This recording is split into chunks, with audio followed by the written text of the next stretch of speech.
ஆரம்பத்துல நான் விஸ்காம் எடுத்து நான் ஏதாவது ப்ரொஃபஸரா வருவேன்னு தான் யோசிச்சேன். ஆ. பட் ஆனா எனக்கு போக போக இது புடிச்சிருச்சு. ம். இதுலயே இது ரிலேட்டடா படிச்சு இதுல எனக்கு ஒரு இன்ட்ரெஸ்ட் வந்துருச்சு. ம். அப்பாக்கு இனிஷியலா வந்து கொஞ்சம் அப்படியே டவுட்ல தான் இருந்தாரு. ம்.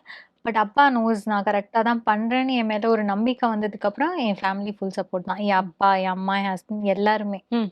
ரிலேட்டிவ்ஸ் யாரும் எதுவும் இல்ல என்னோட ஃபேமிலி தான் எனக்கு மெயின் ம். இது. எப்படி சொல்றது? முக்கியமான ஒரு விஷயம். ம். அந்த ஃபேமிலில என் ஹஸ்பண்ட், என் அப்பா, என் அம்மா, என் தங்கச்சி. ம். அப்புறம் என் இன்லாஸ், என் மதர் இன்லா, என் ஃபாதர் இன்லா, என் க்ளோஸ்ட் ஃபேமிலி தான் நான் பார்ப்பேன். ஓகே. முக்கியமா. எல்லாரையுமே நம்ம யோசிக்க முடியாது. என் லைஃப் ரொம்ப சின்னது. ம். ஸோ எங்க 2 பேர் ஃபேமிலி, எங்க ம். ஹஸ்பண்டோட ஃபேமிலி, என் ஃபேமிலி ம். வந்து நான் அதிகமா பிரையாரிட்டி குடுக்குறேன். அவங்களுக்கு ஓகேன்னா எவ்ரிதிங் இஸ் ம். ஃபைன். உங்க mother in law, father in லாலாம் பார்ப்பாங்களா உங்க சீரியல்? ஆமா எல்லாருமே பார்த்துட்டு என்ன பார்ப்பாங்க. சொல்லுவாங்க? இல்ல அப்பப்போ சும்மா ஏதாவது வீட்ல ஏதாவது ஆ. குக் பண்ணும்போது, பேசிட்டு இருக்கும்போது, அடுத்து என்ன ஆகும்லாம் கேட்பாங்க. ஆ. ஸோ அதுல வந்து நான் சொல்ல மாட்டேன். சில சமயம் சொல்லுவேன். ஆ. மாமியார் இல்ல. ஸோ ஆ. ஆப்வியஸா சொல்லுவேன். அம்மாக்கு சொல்லுவேன்.